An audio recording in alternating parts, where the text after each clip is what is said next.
Bonjour à tous les élèves qui nous regardent. Bonjour. Alors on se retrouve dans cette vidéo pour un nouveau concept que l'on va faire avec Madame U.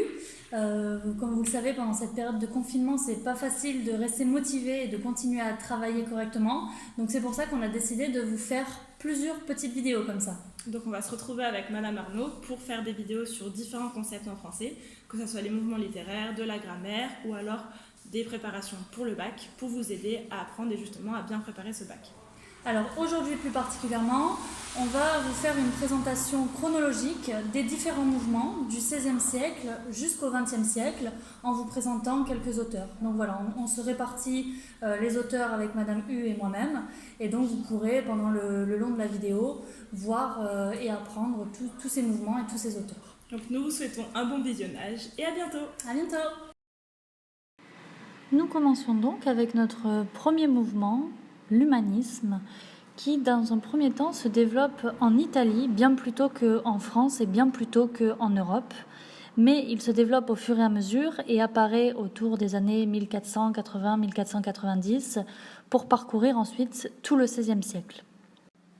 Il y a deux choses à retenir autour de ce mouvement que nous dirons intellectuel plutôt que littéraire, parce que vraiment il a touché à la politique, mais aussi il a abordé la question religieuse. Donc ce n'est pas simplement un mouvement littéraire, cela va au-delà de cela. Et donc ces deux choses à retenir, c'est que on a un retour à l'Antiquité, c'est-à-dire que l'humanisme retourne à la culture antique. Donc au XVIe siècle, nous sommes à la Renaissance, et là on va aller redécouvrir, en tout cas les auteurs vont aller redécouvrir les textes antiques. Deuxième chose à savoir, c'est qu'il s'agit de remettre l'homme au centre de tous les domaines du savoir. Ils ont donc une vision très optimiste de l'homme, qu'ils placent au centre de l'univers. Ils ont confiance en ses capacités et ils ont confiance en l'avenir. Pour résumer mon propos, je dirais que l'humanisme est une philosophie qui place l'homme et ses valeurs au-dessus de toute autre considération et qui vise également à son épanouissement, à sa connaissance et à son éducation. Aussi, ce mouvement est caractérisé, comme nous le disions plus tôt, par le retour à la culture antique. Et c'est aussi un mouvement qui s'exprime dans différents domaines, tels que la politique, la religion, la pédagogie, mais aussi l'art et la littérature. Sur la frise que vous avez sous les yeux, vous pouvez voir qu'il y a deux auteurs, Rabelais et Montaigne. Évidemment, ce ne sont pas les seuls auteurs humanistes du XVIe siècle, mais en tout cas, ce sont vraiment deux auteurs phares de ce siècle-là. Et donc, nous allons rapidement faire un petit point sur Rabelais et sur Montaigne. Commençons donc par François Rabelais, connu principalement pour ses deux romans Pantagruel et Gargantua.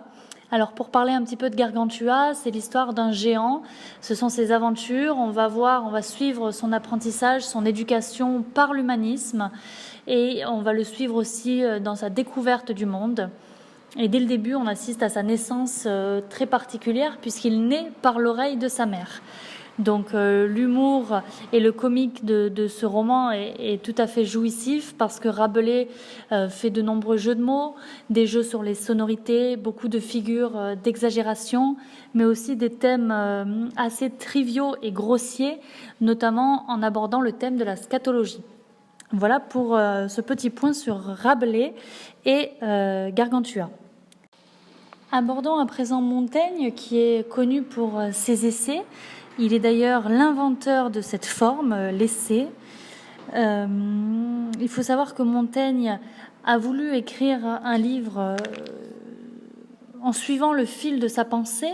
Alors d'abord, il voulait rendre hommage à son ami la Boétie, puis finalement, il a changé d'idée au cours de son écriture et s'est mis à écrire au fil de sa pensée, au fil de sa plume, et lui-même venait annoter son texte et le corriger. Donc on a chaque fois une nouvelle version des essais qu'il corrige lui-même. Son œuvre traite de thèmes variés, sans ordre précis. Les chapitres sont indépendants les uns des autres. On a donc les thèmes de la mort, de l'amitié, de la société et de l'éducation. Son projet était aussi de se peindre, de parler de lui, mais finalement, en parlant de lui, il parle des hommes en général. Voilà, ces quelques minutes vous auront permis d'en savoir un petit peu plus sur l'humanisme ainsi que sur deux de ses auteurs phares, Rabelais et Montaigne. Au XVIe siècle, un deuxième mouvement littéraire fait son apparition. Un groupe de 7 poètes français de la Renaissance décide de s'appeler la Pléiade en référence à 7 poètes antiques qui eux-mêmes avaient pris le nom d'une constellation. La Pléiade refuse l'héritage littéraire médiéval et préfère admirer la littérature antique. Ces 7 poètes vont défendre différentes idées et différents principes. Tout d'abord, ils mettent en avant l'imitation des auteurs antiques et des poètes italiens. Pour bien écrire, il faut écrire comme les anciens. Ils prônent également le choix de formes poétiques nouvelles ou renouvelées, ce sera l'essor du sonnet. Ils refusent le latin et proposent plutôt un enrichissement et une modernisation de la langue française. Comme le latin et l'italien, le français est une langue littéraire à part entière. Ils vont également recourir aux mythes antiques et employer un style recherché avec de nombreuses figures de style. Enfin, le statut du poète est redéfini. Le poète est dit inspiré et il doit se consacrer entièrement à son art, revoir et corriger sans cesse ses textes. Les 2 poètes les plus connus de la Pléiade sont Joachim du Bellay, né en 1522 et mort en 1560, et Pierre de Ronsard, né en 1524 et mort en 1585. Du Bellay est connu pour plusieurs œuvres, notamment 2 œuvres principales.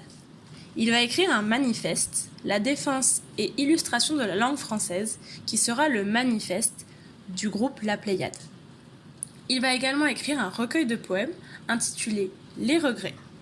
Ce recueil de poèmes a été écrit lors d'un voyage à Rome, où il avait accompagné son oncle, un évêque, à la cour. Il attendait avec impatience de découvrir Rome et la culture antique, et il en a été extrêmement déçu. D'où son recueil, Les Regrets.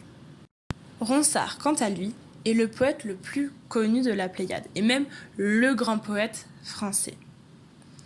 Il va écrire différents recueils de poèmes, et se centrera presque toujours sur la poésie amoureuse. Il sera notamment aussi connu pour avoir fait partie de la cour du roi et avoir été un conseiller royal. Ses œuvres principales sont Les Amours et les Odes. Passons maintenant au mouvement baroque qui apparaît au tout début du XVIIe siècle et se poursuit jusqu'en 1660 environ. Le terme de baroque a pour origine barroco en portugais qui signifie une perle de forme irrégulière. Un peu plus tard, le mot acquiert un sens figuré pour désigner ce qui est irrégulier, bizarre, voire même choquant. Il s'agit donc d'un mouvement littéraire et artistique qui repose sur l'irrégularité. Il y a un refus des règles, une volonté d'illusion, de métamorphose et aussi de présenter un monde comme chaotique et sans ordre. Ce qu'il faut retenir, c'est que c'est un art très chargé dans lequel le mouvement et l'irrégularité prennent une place majeure. Traditionnellement, on distingue 2 types de baroque, le baroque noir qui va exprimer plutôt des tensions, des angoisses, et un baroque blanc qui, à l'inverse, va être plus joyeux, ornemental et exubérant. Il faut aussi savoir que le mouvement baroque célèbre la fameuse phrase « Memento mori », « Souviens-toi que tu vas mourir ». Et donc on y retrouve des tableaux avec une représentation de crâne et souvent des objets symboliques tels que des bulles, des perles, des fleurs fanées ou encore des instruments de mesure du temps destinés à nous rappeler la fragilité et le caractère éphémère de la vie humaine. Donc ces pensées tourmentées qui sont bien là pour nous rappeler qu'on se destine tous à la mort engendrent parfois une esthétique expressive, beaucoup d'hyperbole et parfois même un style assez provocateur, que nous allons d'ailleurs découvrir avec un poète baroque, Jean-Baptiste Chassinier, qui est né à Besançon en 1571, et je vais vous lire un extrait de son poème, lui-même issu du recueil Mépris de la vie et consolation contre la mort. Il s'intitule Un corps mangé de vers.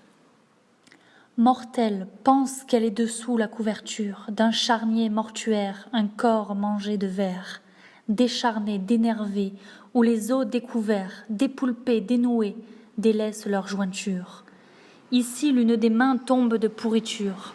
Les yeux d'autre côté, détournés à l'envers, se distillent en glaire, et les muscles divers servent au verre goulu d'ordinaire pâture. Le ventre déchiré, cornant de puanteur, infecte l'air voisin de mauvaise senteur, et le nez mi-rongé difforme le visage.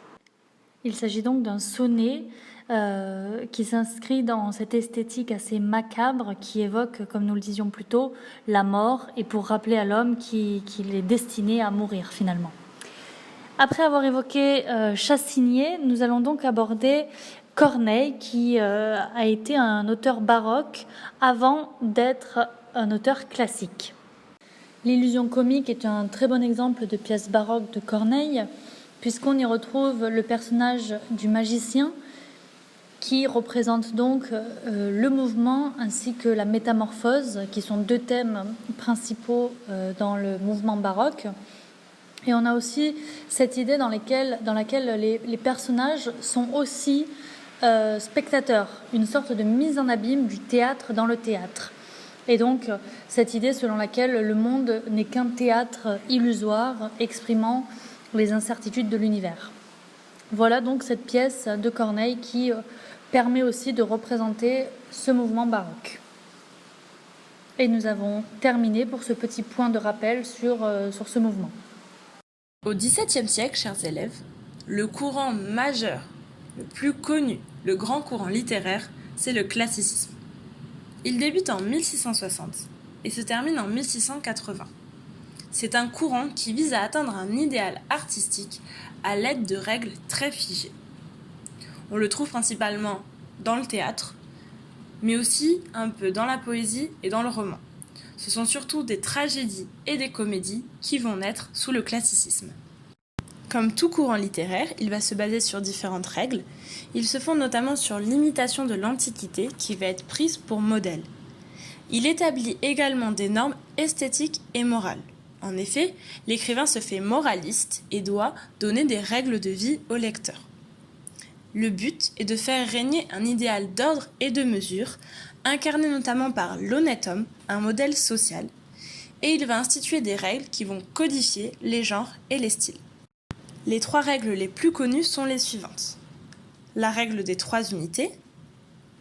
L'histoire doit se passer dans un seul lieu, à une seule époque, avec une seule action. La règle de vraisemblance. Il faut que ce que l'on raconte, ce que l'on voit sur la scène du théâtre soit vrai. Et enfin, la règle de bienséance. Il n'y a pas de mort sur scène. Le style de l'écriture se caractérise notamment par l'équilibre et la simplicité et beaucoup de rigueur. Tout est travaillé, l'écriture est fine, propre et souvent juste. L'œuvre d'art classique doit avant tout plaire ou toucher pour instruire. 3 auteurs très connus se distinguent dans le classicisme, Molière, Racine et La Fontaine. Commençons par Molière. Il est né en 1622 et il est mort en 1673. Molière était le dramaturge adoré du roi. Il a écrit de très nombreuses pièces de théâtre, presque toutes adressées à Louis XIV. On peut citer 2 œuvres, même s'il en a beaucoup. L'École des femmes en 1662 et Don Juan en 1665. Ce qui est amusant à retenir sur Molière, c'est qu'il est mort d'une bien étrange façon. En effet, sa dernière pièce, Le Malade imaginaire, était en train d'être jouée sur scène et Molière jouait ce fameux malade imaginaire. Il est mort sur scène en jouant sa dernière pièce. Évoquons maintenant un autre dramaturge extrêmement connu, Racine. Il est né en 1639 et mort en 1699. Également très proche du roi, il sera toujours l'ennemi juré de Corneille, dont vous avez entendu parler par rapport au baroque. Il est connu pour différentes pièces de théâtre, différentes tragédies, surtout c'était l'expert des tragédies, comme Andromaque en 1667 ou alors Bérénice en 1670. En plus d'être dramaturge, il deviendra historiographe du roi Louis XIV, c'est-à-dire qu'il sera chargé d'écrire officiellement l'histoire de son temps. Enfin, comment parler du classicisme sans parler du grand Jean de La Fontaine dont vous avez entendu parler au collège? Il est évidemment connu pour ses fables. Il est né en 1821 et il est mort en 1695.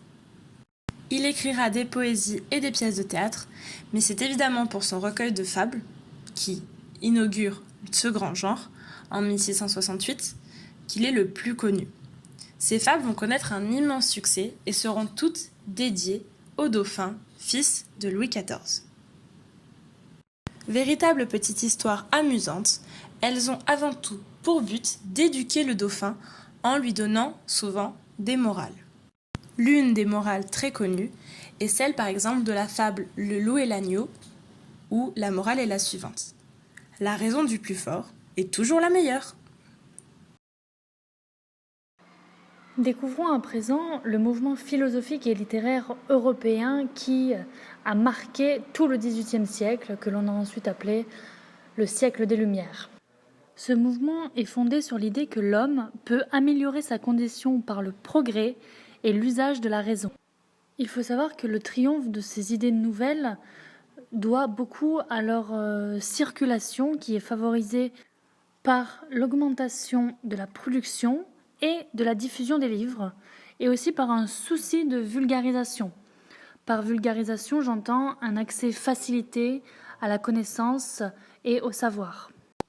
D'ailleurs, un grand ouvrage collectif voit le jour, c'est sous la direction de Diderot et d'Alembert, qui s'appelle donc l'Encyclopédie, et cette encyclopédie est créée dans le but de faciliter l'accès à ces connaissances et de les propager à un plus large public.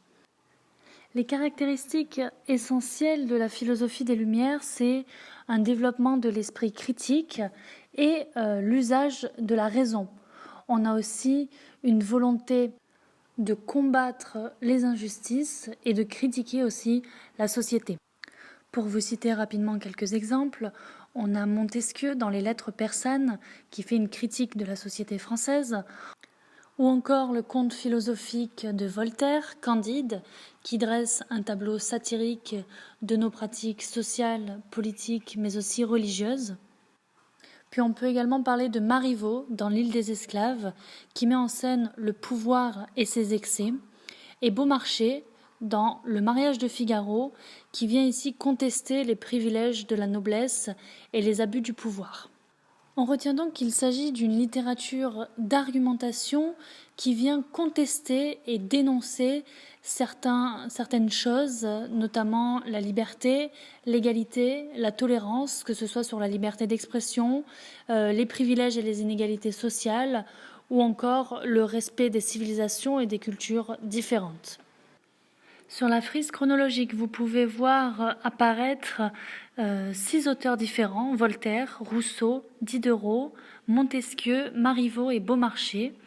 Ce sont tous des auteurs essentiels du siècle des Lumières, dont j'ai déjà parlé pour quelques-uns d'entre eux dans cette vidéo.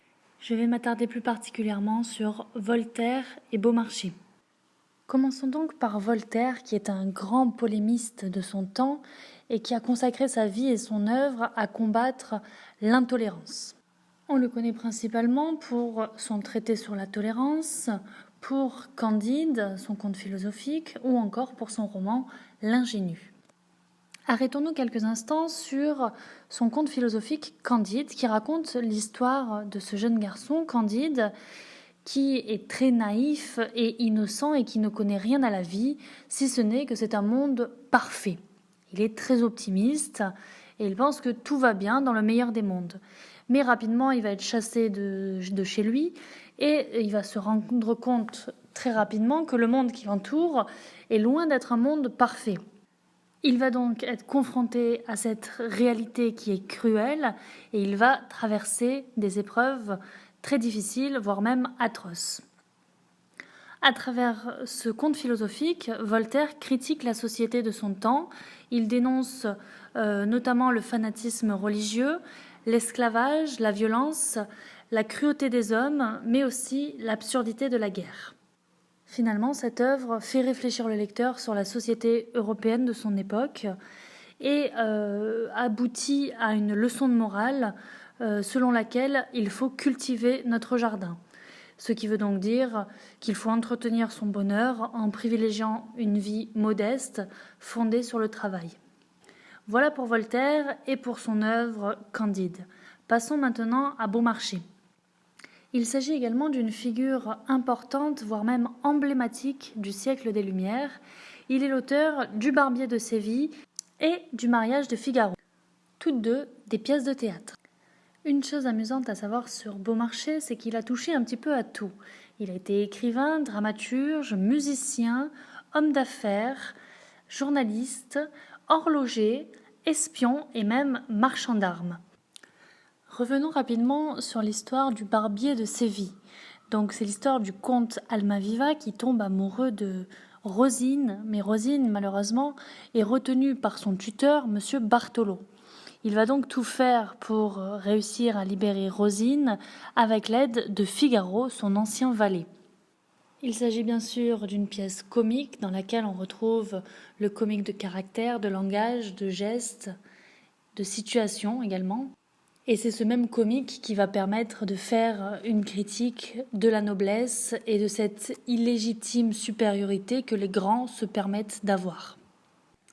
Voilà pour ce qui est du siècle des Lumières. Nous avons pu faire un petit point sur les idées principales de ce mouvement et ainsi parcourir quelques auteurs phares de ce siècle. Avançons encore un peu dans le temps. Nous arrivons maintenant au XIXe siècle. Le XIXe siècle débute avec un courant littéraire majeur de l'histoire de la littérature française, le romantisme. Il est né en 1820 et se termine à peu près en 1850.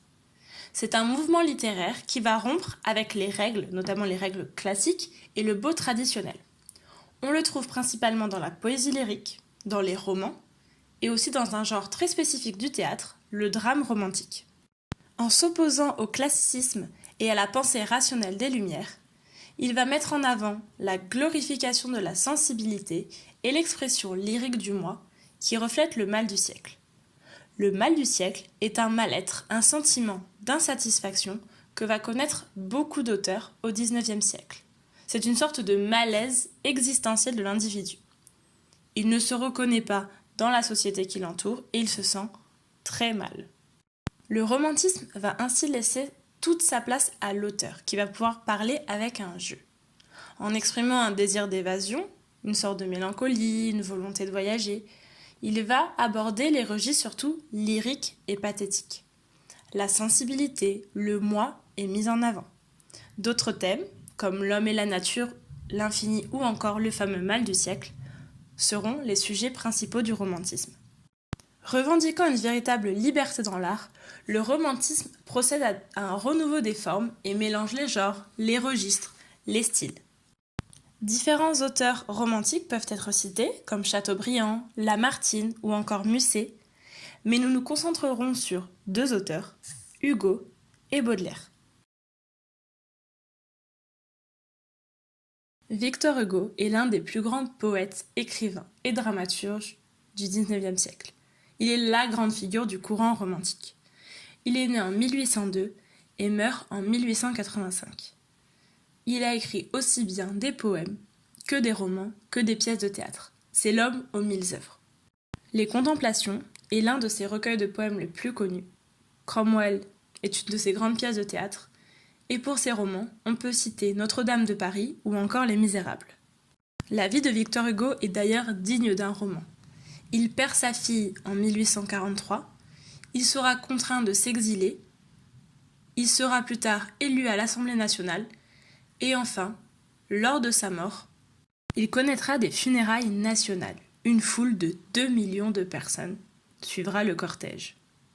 L'autre auteur important à connaître, c'est Baudelaire, Charles Baudelaire. Il est né en 1821 et meurt en 1867 des suites de la syphilis, de l'abus d'alcool et autres drogues. Oui, sa vie sera extrêmement dissolue. D'un caractère plutôt rebelle, il sera même condamné pour outrage à la morale publique et aux bonnes mœurs en 1857 pour son recueil Les Fleurs du Mal, son recueil de poèmes le plus connu. Défendant le fait que grâce à la poésie, même le plus laid peut devenir beau, Baudelaire va écrire un poème intitulé Une charogne, présent dans le recueil Les Fleurs du Mal. Écoutez donc. Une charogne. Rappelez-vous l'objet que nous vîmes, mon âme, ce beau matin d'été si doux. Au détour d'un sentier, une charogne infâme sur un lit semé de cailloux. Les jambes en l'air, comme une femme lubrique, brûlante et suant les poisons, ouvrait d'une façon nonchalante et cynique son ventre plein d'exhalaisons. Le soleil rayonnait sur cette pourriture, comme afin de la cuire à point, et de rendre au centuple à la grande nature tout ce qu'ensemble elle avait joint. Et le ciel regardait la carcasse superbe comme une fleur s'épanouir. La puanteur était si forte que sur l'herbe vous crûtes vous évanouir. Les mouches bourdonnaient sur ce ventre putride, d'où sortaient de noirs bataillons de larves qui coulaient comme un épais liquide le long de ces vivants haillons. Tout cela descendait, montait comme une vague, ou s'élançait en pétillant.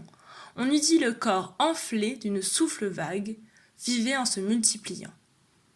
Et ce monde rendait une étrange musique, comme l'eau courante et le vent, ou le grain qu'un vanneur d'un mouvement rythmique agite et tourne dans son vent. Les formes s'effaçaient et n'étaient plus qu'un rêve, une ébauche lente à venir, sur la toile oubliée, et que l'artiste achève seulement par le souvenir. Derrière les rochers, une chienne inquiète nous regardait d'un œil fâché, épiant le moment de reprendre au squelette le morceau qu'elle avait lâché. Et pourtant, vous serez semblable à cette ordure, à cette horrible infection, étoile de mes yeux, soleil de ma nature, vous mon ange et ma passion. Oui, telle vous serez, ô la reine des grâces, après les derniers sacrements, quand vous irez sous l'herbe et les floraisons grasses moisir parmi les ossements.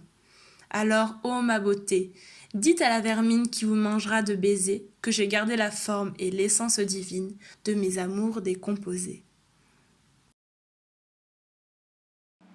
Poursuivons notre découverte du XIXe siècle avec un autre mouvement, le réalisme, qui apparaît en réaction au romantisme jugé trop idéaliste par les auteurs.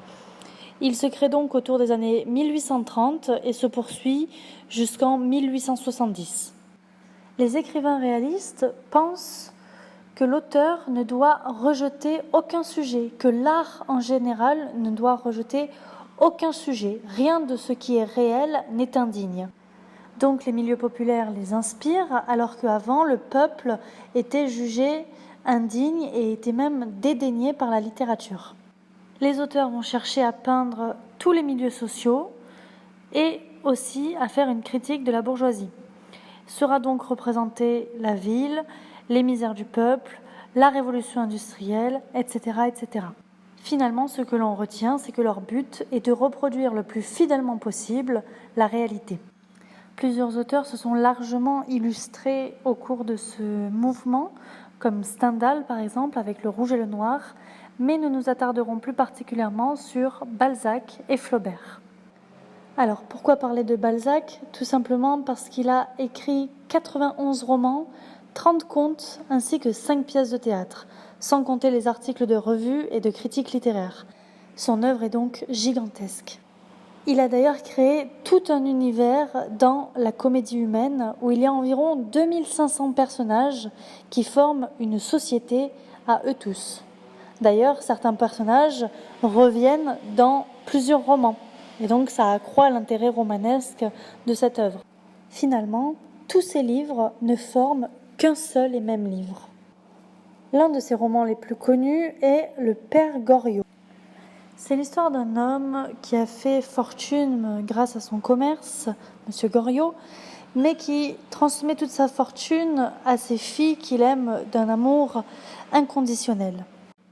D'ailleurs, elles le lui rendent très mal puisqu'elles viennent quasiment jamais lui rendre visite dans la pension où il vit.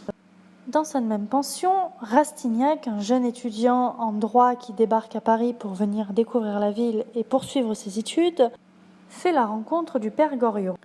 Ce jeune homme finit par devenir l'amant de l'une des 2 filles du père Goriot, qui va les installer dans un petit appartement où il pense pouvoir aller vivre avec eux.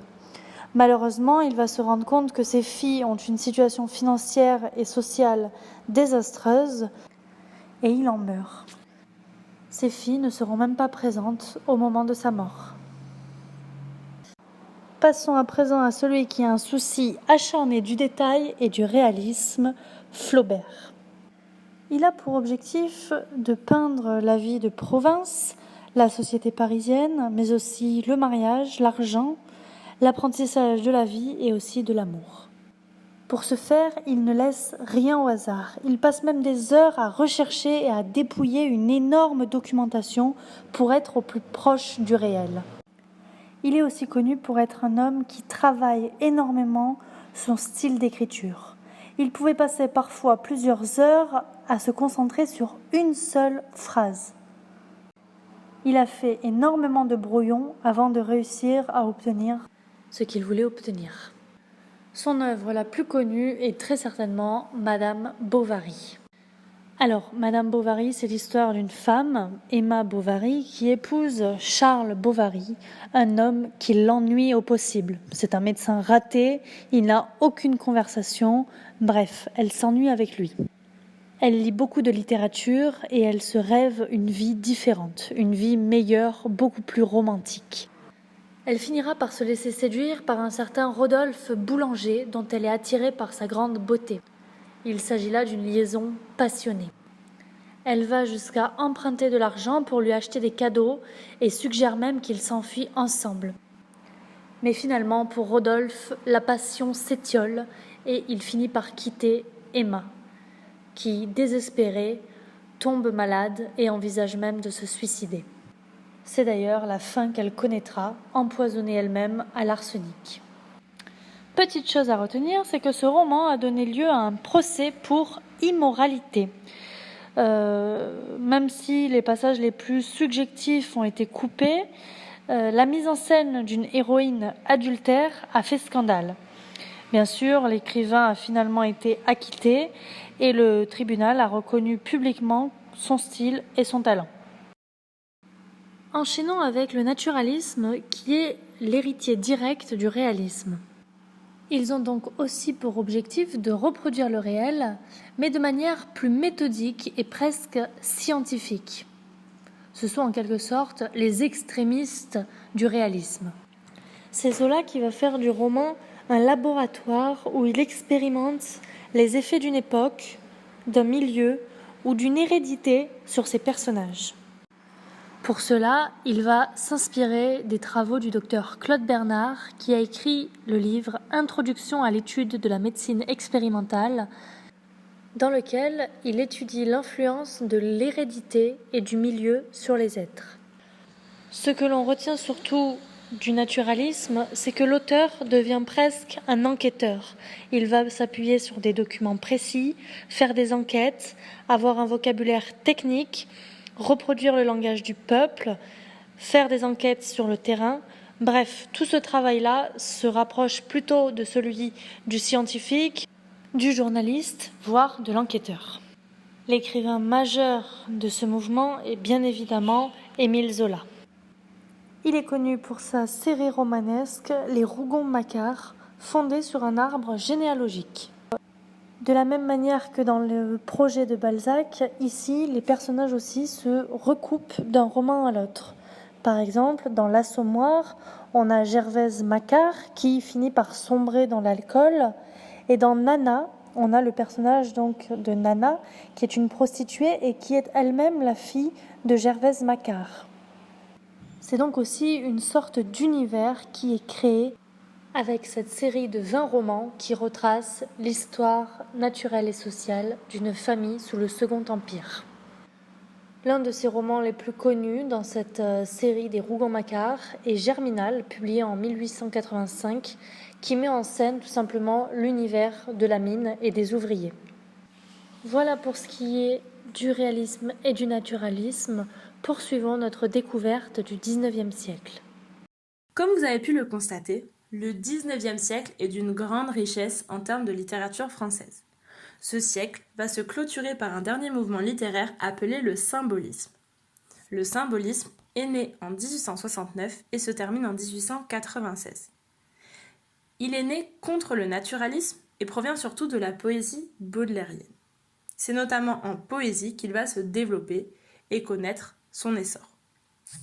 Comme son nom l'indique, c'est le symbole qui compte. En effet, au lieu de dire explicitement les choses, il va plutôt les suggérer par des images, des figures de style, des tournures de phrases. Les poètes vont alors s'intéresser aux sensations et aux sens pour en parler dans leurs poèmes. La poésie est alors vue comme un accès à un monde caché à travers tous ces symboles.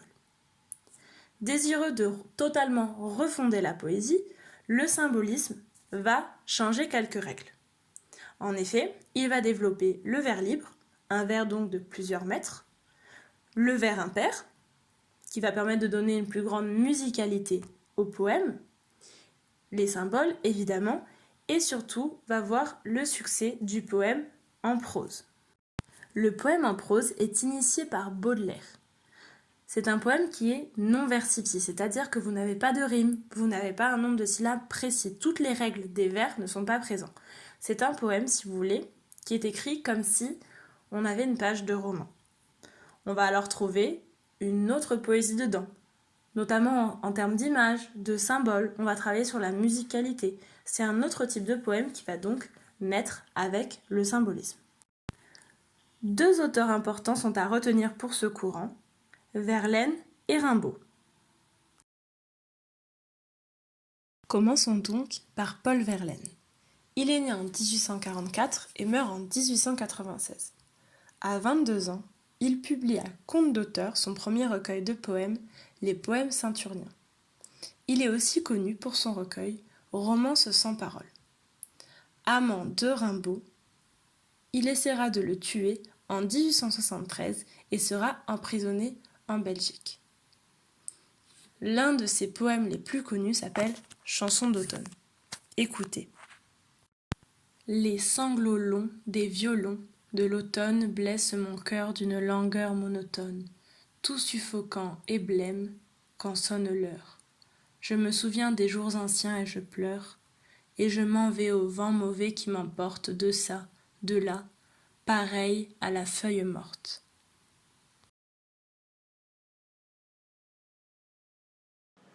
Abordons à présent le XXe siècle avec le surréalisme, qui est un mouvement littéraire et artistique qui naît après la Première Guerre mondiale et s'éteint juste avant la Seconde Guerre mondiale. En 1924, André Breton publie son premier manifeste du surréalisme, dans lequel il définit ce mouvement comme étant un automatisme psychique pur par lequel on se propose d'exprimer soit verbalement, soit de toute autre manière, le fonctionnement réel de la pensée. Le surréalisme s'inscrit donc dans une perspective originale fondée sur des pratiques expérimentales. Il s'éloigne complètement du réalisme et du naturalisme que nous avions vus au XIXe siècle, pour au contraire s'écarter du réel. Il s'agit donc de faire surgir le merveilleux du réel pour atteindre la surréalité en échappant à la raison. Aussi, il faut retrouver l'usage de l'imagination, explorer et exprimer l'inconscient et le rêve, puis réunir le rêve et la réalité. L'art devient alors une sorte d'instrument de révolte contre la société, et pourtant les auteurs et artistes laissent une grande place au hasard dans leur création. On pense ainsi à l'écriture automatique qui consiste à écrire le plus rapidement possible, sans contrôle de la raison, sans préoccupation esthétique ou morale, voire même sans aucun souci de cohérence grammaticale ou du respect du vocabulaire. Et l'état dans lequel se trouvent les auteurs est entre le sommeil et le réveil. Finalement, dans un état proche de l'état hypnotique. On retient finalement que les surréalistes refusent l'ordre établi. Ils rejettent les valeurs et les codes traditionnels pour laisser libre cours à l'expression de l'inconscient et finalement transformer le monde. Les deux auteurs phares du surréalisme, en oubliant évidemment André Breton qui a écrit le manifeste du surréalisme, on a Paul Éluard et également Louis Aragon. Paul Éluard est connu pour sa poésie amoureuse et sa poésie engagée. Malgré toutes les souffrances qu'il a connues dans l'amour, il est de ceux qui savent le mieux raconter le bonheur qu'est d'aimer et d'être aimé en retour. Il est connu pour la fameuse phrase « La terre est bleue comme une orange », mais aussi pour son recueil de poèmes « Capitale de la douleur » dont je vais vous lire un extrait. La courbe de tes yeux fait le tour de mon cœur, un rond de danse et de douceur. Auréole du temps, berceau nocturne et sûr, et si je ne sais plus tout ce que j'ai vécu, c'est que tes yeux ne m'ont pas toujours vu. Feuilles de jour et mousse de rosée, roseau du vent, sourire parfumé, ailes couvrant le monde de lumière, bateau chargé du ciel et de la mer, chasseur des bruits et source des couleurs. Parfum éclos d'une couvée d'aurore qui gît toujours sur la paille des astres. Comme le jour dépend de l'innocence, le monde entier dépend de tes yeux purs, et tout mon sang coule dans leurs regards.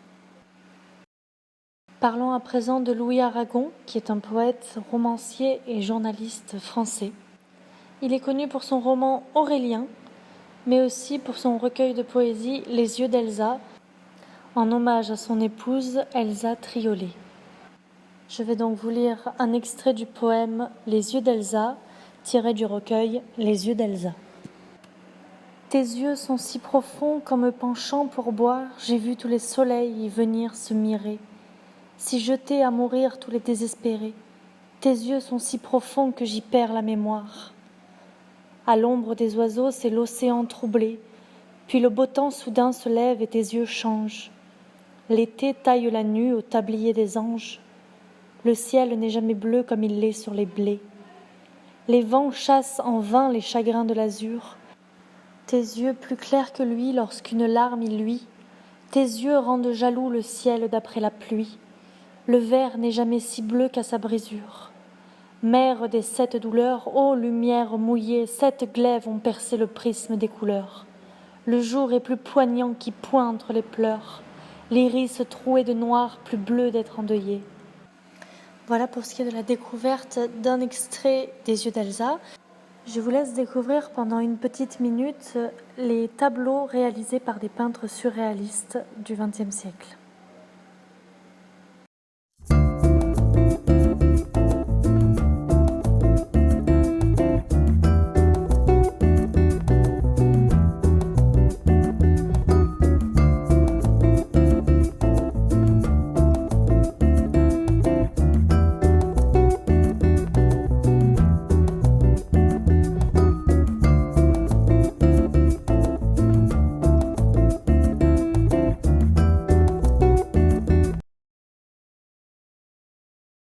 Chers élèves, nous arrivons au terme de notre panorama des courants littéraires du XVIe au XXe siècle. Nous terminerons donc par un dernier mouvement littéraire, l'absurde. Il est né en 1938 et se termine en 1960. C'est un mouvement qui prend appui sur une notion philosophique, inventée par un philosophe appelé Sartre, l'existentialisme. Sartre défend en effet que l'existence précède l'essence. C'est-à-dire que tout d'abord, on est, et ensuite, on devient, on se construit. L'absurde va surtout se développer dans le théâtre et dans les romans. Ce mouvement a différents buts, dénoncer l'absurdité de la condition humaine, et surtout, déconstruire le théâtre, proposer une nouvelle forme de théâtre et de l'intrigue. Il va aborder différents sujets, l'homme solitaire, l'attente, l'insignifiance des mots, et l'absurde va également s'interroger au langage. En effet, dans ce mouvement littéraire, le langage est vu comme quelque chose qui ne nous permet pas de communiquer. L'absurde va donc s'intéresser à toutes les failles humaines, et c'est dans cette idée qu'il va s'opposer à la psychologie du personnage, au réalisme des romans, défendus notamment par le mouvement réaliste, et il va donc mettre en avant le monologue, le dialogue, la contradiction, des communications toutes plus absurdes les unes que les autres pour justement comprendre les failles de l'humanité. On peut retrouver différents auteurs, mais les 3 principaux sont Camus, Ionesco et Beckett. Parlons tout d'abord d'Albert Camus. Il est né en 1913 et meurt en 1960 dans un accident de voiture. Albert Camus est un écrivain, philosophe, romancier, dramaturge, essayiste et journaliste français né en Algérie. Il possède ainsi toutes les casquettes. Son œuvre comprend des pièces de théâtre, comme Les Justes, des romans, comme L'étranger ou La peste, mais aussi des nouvelles, des films, des poèmes et également de nombreux essais. C'est un homme très engagé. Il sera journaliste militant notamment pour la Résistance française et reçoit en 1957 le prix Nobel de littérature. Poursuivons avec Eugène Ionesco, le père du théâtre de l'absurde. C'est un dramaturge et écrivain roumain et français, né en 1909 et mort en 1994. Il est connu notamment pour sa pièce La cantatrice chauve ou encore Rhinocéros, dans laquelle il dénonce toutes les formes de totalitarisme. Il entre à l'Académie française en 1971 et à la fin de sa vie, il s'essaiera au roman et à l'autobiographie. Enfin, Beckett, Samuel Beckett. Il est né en 1906 et meurt en 1989. C'est un écrivain, poète et dramaturge irlandais d'expression française et anglaise. Beckett est un homme curieux. En effet, il est irlandais, mais toute sa vie et dans toutes ses œuvres, il écrira énormément en français. En 1969, il reçoit le prix Nobel de littérature pour son œuvre qui, à travers un renouvellement des formes du roman et du théâtre, je cite, prend toute son élévation dans la destitution de l'homme moderne. Car c'est ce qui intéresse Beckett, l'homme moderne et toutes ses failles. Il est notamment connu pour son théâtre, mais aura écrit quelques romans, comme Molloy, Malone meurt. Ses pièces de théâtre les plus connues sont Oh les beaux jours et surtout En attendant Godot. En attendant Godot raconte l'histoire de deux hommes, Vladimir et Estragon, qui ne font qu'attendre Godot justement. Voici un extrait. Vladimir. Toi aussi, tu dois être content, au fond, avoue-le. Estragon. Content de quoi? De m'avoir retrouvé? Tu crois? Dis-le, même si ce n'est pas vrai. Qu'est-ce que je dois dire? Dis, je suis content. Je suis content. Moi aussi. Moi aussi. Nous sommes contents. Nous sommes contents. Qu'est-ce qu'on fait, maintenant qu'on est content? On attend Godot. C'est vrai. Eh bien, c'est la fin de cette vidéo. J'espère qu'elle aura été claire pour vous. Sachez en tout cas qu'elle pourra vous être utile autant pour l'écrit, donc le commentaire composé, que pour votre épreuve orale et bien sûr pour votre culture personnelle. C'était Tic et Tac vous explique. Et à bientôt pour une nouvelle vidéo.